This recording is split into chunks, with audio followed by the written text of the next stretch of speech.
Explicar, comprender, transformar. Experiencia histórica, contradicción, conflicto, clases sociales, sectores, clasificaciones. Del sujeto a la acción, de la acción a la estructura. Estado, políticas públicas, política. Nadie explica la complejidad del mundo social ni escapa a la regla de la contradicción. A oscuras, la sociedad nos parece un laberinto labrado para confundirnos. Buscando la Aleph que contiene todos los puntos, nos encontramos, discutimos ideas y construimos conocimiento.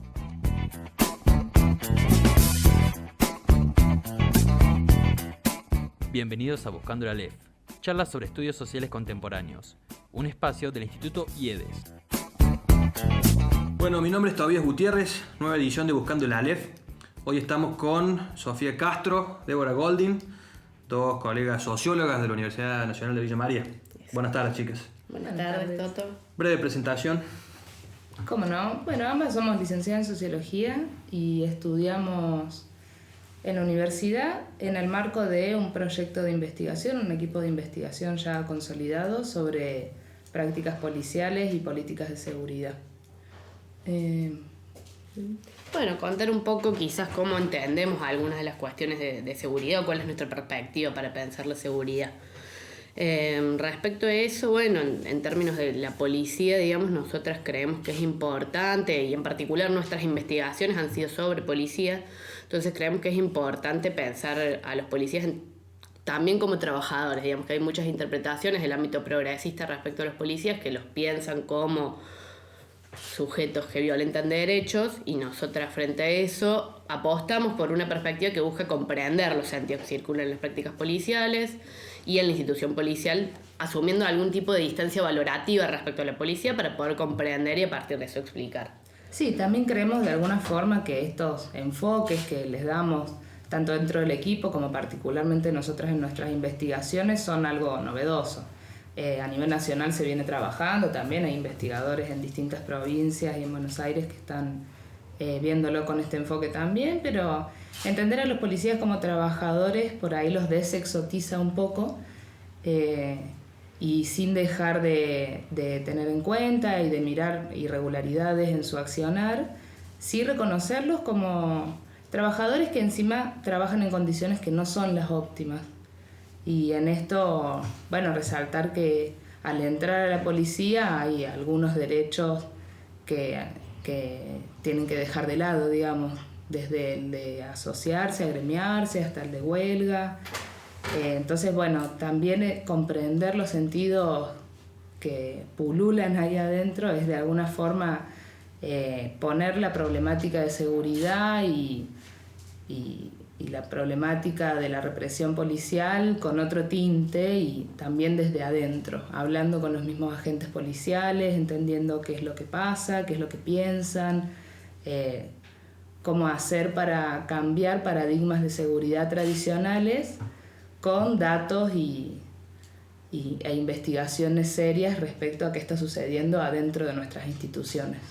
Bien, bueno, lo decían un poco entonces ustedes metodológicamente o qué perspectiva asumen para pensar la seguridad desde el punto de vista de ciertas percepciones de las fuerzas de seguridad. Ahora, ustedes viniendo de la academia y asumiendo un rol académico de investigación, ¿cuál es la perspectiva que asumen para pensar el fenómeno de la seguridad? Que por ahí, al estar en la agenda pública, mediática, toma ciertos caminos en esas discusiones, pero que quizás desde el campo de la sociología tiene una connotación totalmente distinta.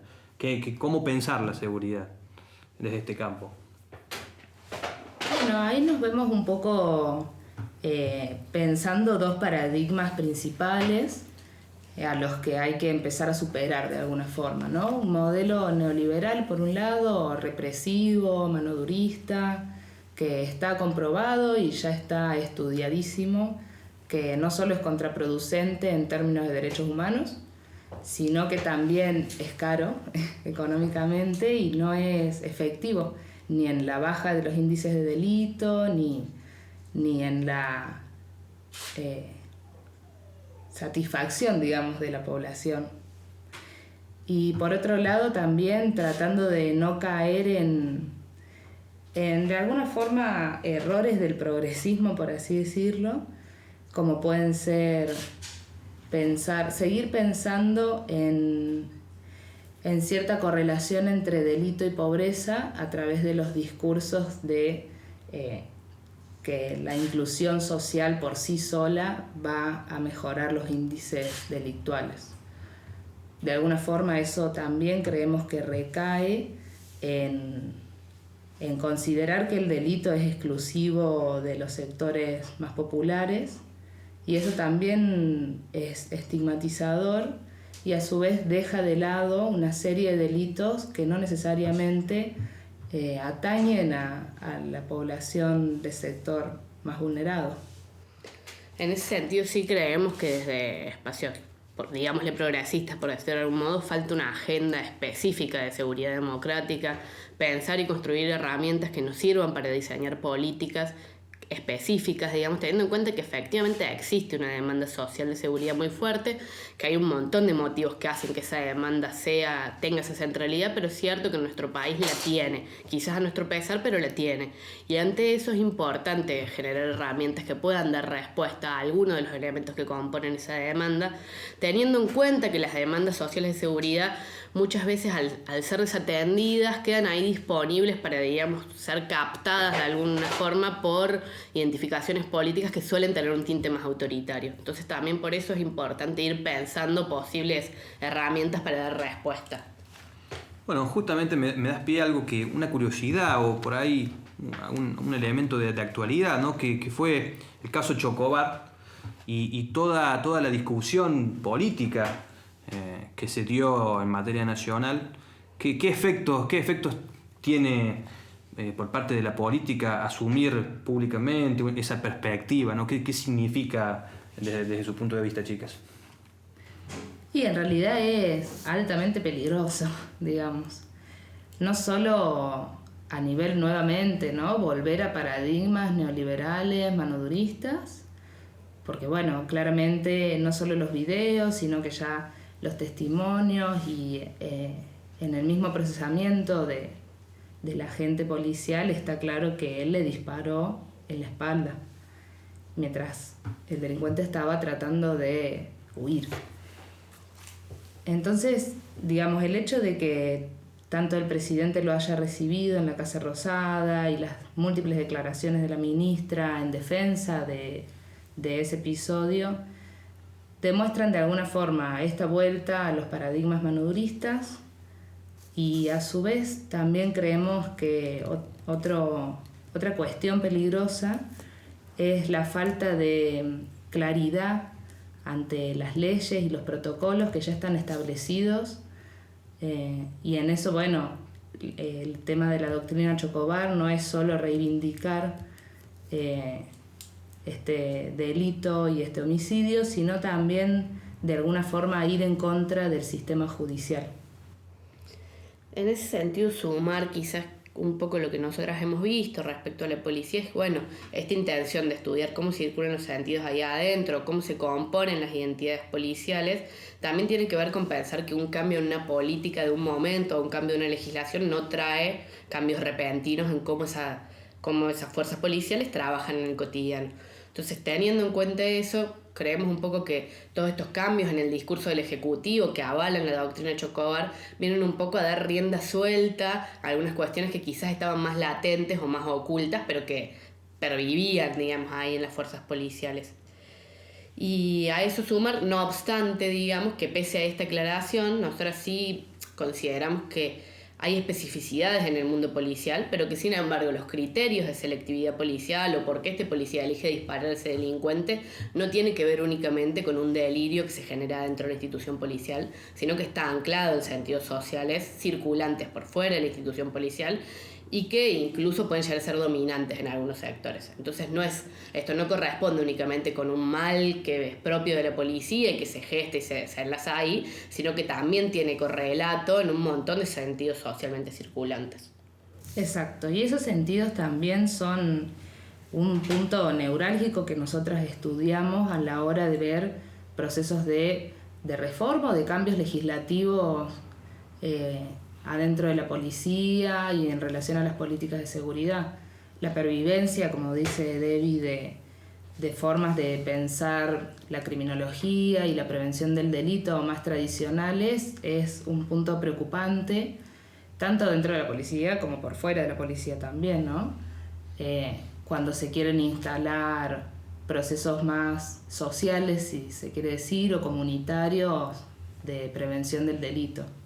Entonces nos parece que este tipo de demostraciones por parte del Poder Ejecutivo es, digamos, volver varios casilleros atrás en lo que se puede dar de reformas o de...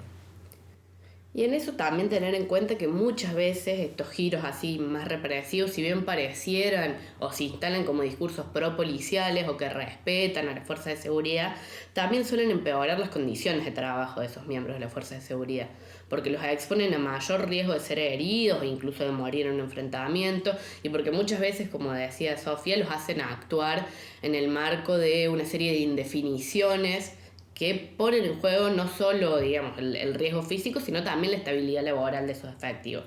Y que suelen implicar también, en algunos casos, digamos, cuando hay un recrudecimiento represivo, suelen implicar mayores recargos en ese personal, etc. Entonces tampoco es que esto es simplemente bienestar policial. Claro, me queda claro. Entonces, por un lado, rescato la importancia de trabajar desde las políticas públicas una agenda de seguridad, no obviar o hacerse el distraído frente a un hecho que genera incertidumbre o que es muy importante para muchos ciudadanos, pero siempre teniendo en cuenta qué perspectiva se asume desde el poder político para tratar dichas temáticas. Lo cual me lleva también a otro tema importante que ha circulado en estos últimos meses, este último año y medio, por así decir, que es esa delgada línea roja entre las funciones, los significados de la seguridad interior y la defensa nacional, ¿no? Que siempre tuvieron una relación con vaivenes, pero que en los últimos años, sin saber muy bien por qué, por lo menos en mi caso, vuelve a la escena de la discusión pública y se instala sin entender del todo cuál es el trasfondo. ¿Qué me pueden decir sobre eso? Bueno, vuelve un poco primero a esta cuestión de poner ciertas irregularidades o ciertas incertidumbres en los protocolos y las leyes a través de las cuales actúan las fuerzas de seguridad.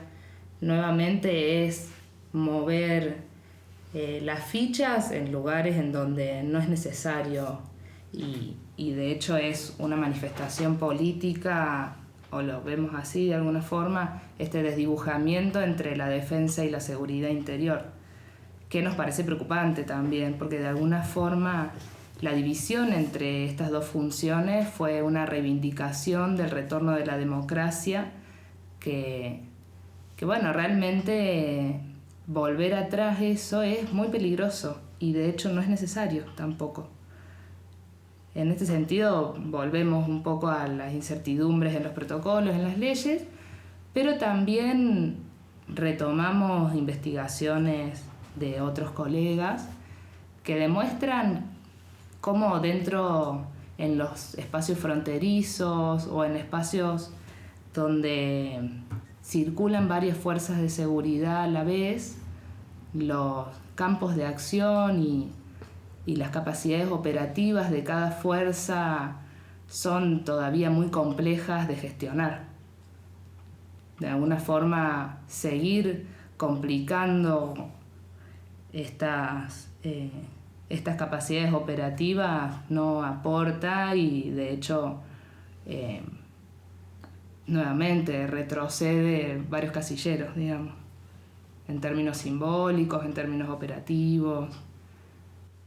Sí, y a la vez este desdibujamiento suele contribuir o suele sustentarse en términos de construcción de una amenaza que está circulando por el territorio, en términos... Y bueno, eso de vuelta, digamos, nos vincula como con toda una serie de repertorios políticos que nos parecen peligrosos en términos generales, digamos, estigmatiza particularmente a algunas poblaciones, algunos territorios también que suelen entenderse en términos de migrantes, etc. Sí, con experiencias en países hermanos que en su momento fueron por el mismo sentido y que no tuvieron resultados muy Sí. muy valiosos para mostrar, ¿no? Y bueno, otro punto que quería discutir con ustedes, chicas, tiene que ver con una vieja, nueva discusión sobre la posibilidad en este país de bajar la edad de imputabilidad, algo que, de nuevo, tiene siempre una centralidad mediática y de alguna manera las distintas expresiones políticas terminan opinando sobre el tema, ¿no? Es lo que genera por ahí el efecto gravitatorio de los temas cuando están en la agenda. ¿Cuáles son los peligros o qué habilita esta discusión por la baja en la edad de la imputabilidad? Bueno, lo primero que es importante mencionar respecto a la baja en la edad de imputabilidad es que la proporción de delitos, más específicamente de delitos graves que son cometidos por menores, es en realidad baja. La incidencia, todos los datos dicen que está alrededor del 3%, digamos. Entonces, la incidencia, pareciera que en términos de circulación en la opinión pública, los delitos cometidos por menores fueran gravísimos y fueran muchos, y eso no es efectivamente real. Entonces, se basa un poco en un diagnóstico social medio circulante que en algún punto es errado. En segundo lugar, no hay evidencia de que la baja en la edad de imputabilidad sea eficiente en términos de reducir esos delitos cometidos por menores, y más bien por el contrario, sí hay evidencia en Argentina, pero en un montón de países, respecto a que el paso de esos niños, niñas, adolescentes, jóvenes por las instituciones del sistema penal, por un lado, les cierra las puertas con un universo de socialización, como puede ser el trabajo, la educación, etc. Y por otro lado, les abre los vínculos y consolida la experiencia de estigmatización, e incluso puede ser el puntapié para el trazado de vínculos con redes delictivas, digamos, de mayor o de menor complejidad. Pero en ese sentido sí es bastante ineficiente con respecto a el supuesto fin que se busca, que es bajar esos índices delictuales en menores. Sí, nuevamente estamos frente a una decisión ideológico-política de cómo tratar la cuestión de la seguridad, de la inseguridad también, cómo escoger aumentar la punitividad, digamos, y la represión del delito en estos términos más bien carcelarios, en lugar de escoger políticas más bien sociales, de garantizar derechos para niños, niñas y adolescentes, que también implica sus recursos y su investigación previa, pero entendemos que es más barato, digamos, tanto en términos económicos como en términos de derechos humanos, para realmente revertir los índices delictuales. Es una decisión política ir por este lado y no ir por espacios de prevención del delito más social. Y en ese sentido, sumar, esto es ya una hipótesis, digamos, no tengo como un trabajo de investigación que sustente específicamente, pero sí hemos pensado nosotros en torno a qué tipo de estrategias de prevención hay para qué tipos de delito, para qué tipos de sujetos que delinquen. Bueno, quizás pensar que no siempre un aumento en la punitividad o en la posibilidad de ser penado para estos jóvenes va a tener necesariamente un efecto disuasivo. Es decir, hay que pensar un poco cuál es el sujeto al cual se pretende disuadir con un aumento de la pena o del riesgo de ser penado. Probablemente si es un joven, digamos, que delinque en una situación de muchísima vulnerabilidad, etc., este no sea un factor quizás tan determinante, sino que, bueno, efectivamente ante el momento de ser detenido, la posibilidad de que sea penado sea mayor. Pero eso no necesariamente disuade a ese joven de cometer ese delito. Sí, me queda claro, es un cóctel explosivo. Si tenemos en cuenta que un alto porcentaje de delitos en los jóvenes, por más que su incidencia en el global sea menor, son realizados por jóvenes en condiciones de vulnerabilidad, esa situación de vulnerabilidad, sumado a la represión del Estado, sumado a la privación de la libertad, genera a luces claras, digamos, un efecto totalmente contrario a lo que se busca según según quienes están defendiendo la baja de la imputabilidad. Las llevo, al escenario provincial, en el cual se han dado una serie de modificaciones que hacen pensar en algunos cambios en las formas de pensar, en las prácticas de las fuerzas de seguridad, y es también parte de lo que ustedes han investigado en su grupo de investigación. Brevemente, ¿qué me pueden contar de estas nuevas experiencias en Córdoba en materia de seguridad ciudadana? Bueno, nuevamente resaltamos que las policías son estructuras burocráticas, digamos, que tienen sus universos simbólicos difíciles de revertir, digamos, con una larga duración, con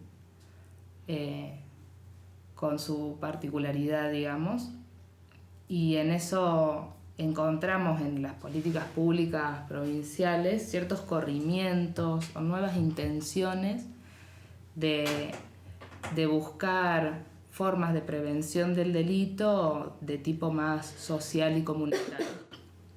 Y bueno, nos parecen procesos a estudiar, interesantes, y nos parece que de alguna forma van en sentidos distintos a los que estamos viendo a nivel nacional. Sí, en ese sentido sumar que al menos en mi indagación sí encontré que la policía barrial es una policía con similitudes a las estructuras de policías más comunitarias, que trabaja técnicamente, digamos, de acuerdo a cómo fue diseñada en términos de una prevención más bien social, comunitaria, y bajo lo que se llama un policiamiento de proximidad. Es decir, que busca sostener un vínculo de más diálogo con los vecinos del barrio. Pero sin entrar en eso, digamos, lo que yo sí he encontrado es que para muchos de los policías que pasan a formar parte de la policía barrial, eso sí significa un cambio en las condiciones laborales. Y eso no es un detalle, teniendo en cuenta que las formas de ser policía, el estado policial tiene un montón de particularidades. Digamos, ser policía implica que uno es policía las 24 horas, que hay un montón de obligaciones, que no está la decisión tan clara que está en la mayoría de los otros ámbitos entre trabajo y el resto de la vida privada. En ese sentido, la incorporación a la policía barrial genera una serie de cambios en las condiciones laborales que facilitan pensar otros modos posibles de ser policía. Hay horarios laborales que a veces son un poco más estables. Mis entrevistados al menos, digamos, es difícil hacer una generalización porque no hay datos de todos los casos, pero mis entrevistados y entrevistadas comentaban que sus necesidades personales podían ser tenidas en cuenta a la hora de la organización del trabajo, y bueno, eso habilita una serie de corrimientos posibles en torno a cómo se es policía, que es importante para pensar después cómo efectivamente se dan en la práctica las políticas de seguridad.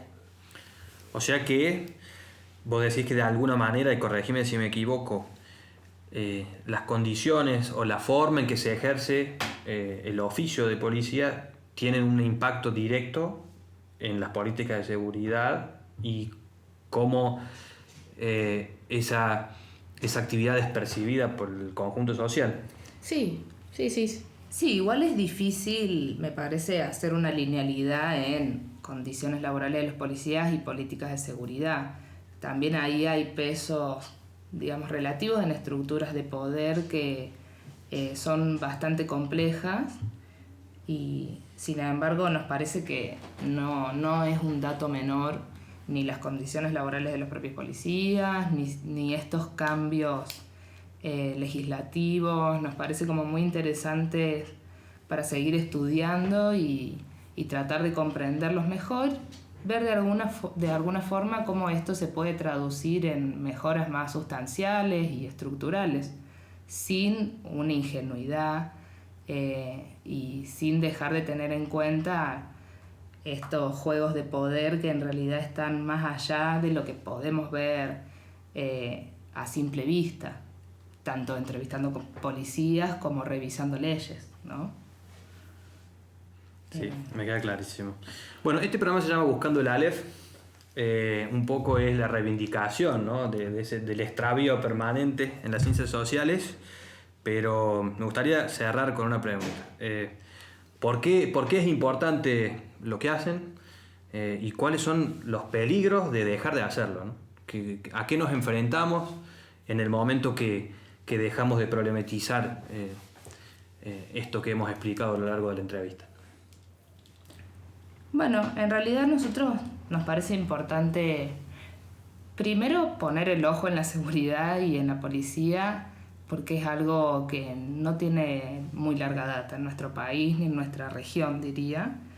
Está creciendo enormemente los estudios al respecto y a nosotros en realidad nos parece clave porque estamos viviendo en la región un proceso de acentuación de las desigualdades y sobre todo con los últimos cambios en el país.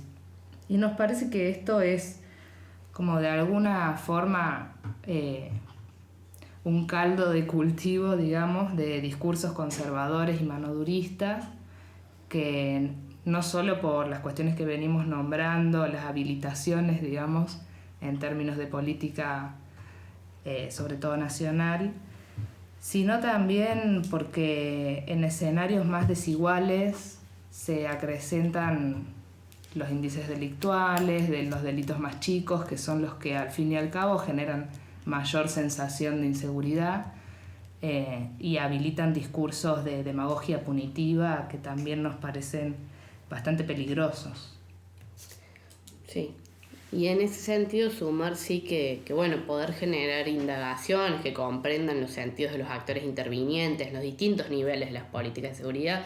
Nosotras particularmente trabajamos policías, pero ahí la justicia también tiene un rol muy importante y que muchas veces es desatendido. Entonces, bueno, poder ir generando información, indagaciones que vean cómo funciona cada uno de estos ámbitos y a la vez datos más generales es un insumo fundamental para después poder pensar políticas públicas en torno a la temática y también tener presente por qué algunas iniciativas son mejores que otras, siempre, y en eso es una convicción, llamémosle, siempre con el pilar del respeto a los derechos humanos. Digamos, si creemos que es posible elaborar políticas de seguridad que sean democráticas y respetuosas de los derechos humanos.